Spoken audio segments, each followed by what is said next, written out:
Alors c'est vrai, vous donnez des conseils et des bons conseils pour améliorer notre environnement, notre déco et aujourd'hui la cuisine. Oui, la cuisine. Alors c'est vrai qu'aujourd'hui la cuisine, c'est beaucoup la cuisine équipée, design et épurée. Nous, on a pris le contre-pied de ça, en fait. On est allé voir 3 propriétaires qui ont des cuisines qui sont plutôt créées avec peu de moyens et beaucoup de bonnes idées que vous allez pouvoir reprendre éventuellement. Donc on va commencer par la première que moi j'ai nommée la plus créative. En fait, alors pourquoi la plus créative? Pourquoi la plus créative? Parce qu'en fait les propriétaires, enfin le propriétaire en l'occurrence, puisque on l'appelait Greg, voilà, il y a plus d'humanité. Greg en fait a beaucoup d'imagination, il travaille beaucoup à partir de palettes de récupération.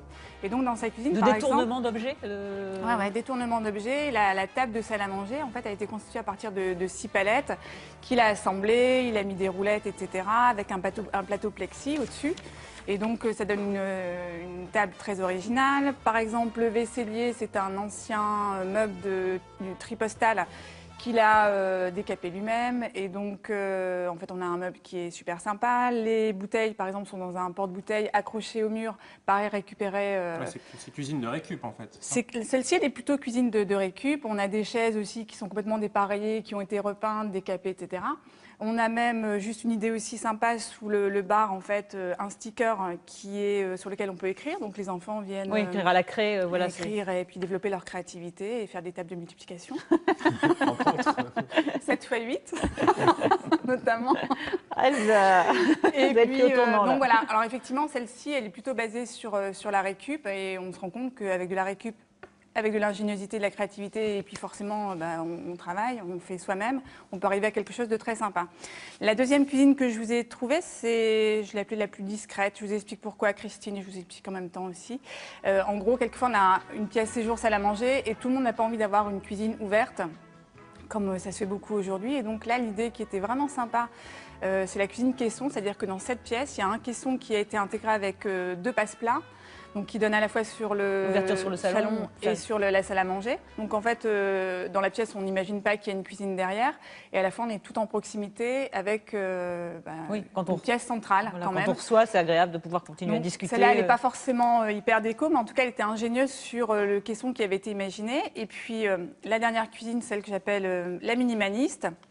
Et donc la minimaliste, on va voir les images qui vont apparaître en même temps. En fait, elle a été conçue alors avec peu de moyens.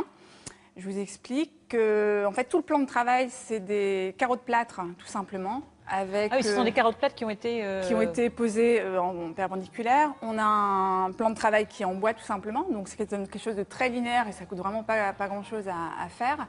Ce que j'aimais bien aussi dans cette cuisine, c'est que on avait un sticker, en fait. On vend maintenant des stickers qui se posent sur les façades de la vaisselle, par exemple, qui ne sont pas forcément toujours très beaux si on ne peut pas investir dans un truc très design, en alu, etc. Donc ça, c'est une bonne astuce parce qu'ils sont très graphiques.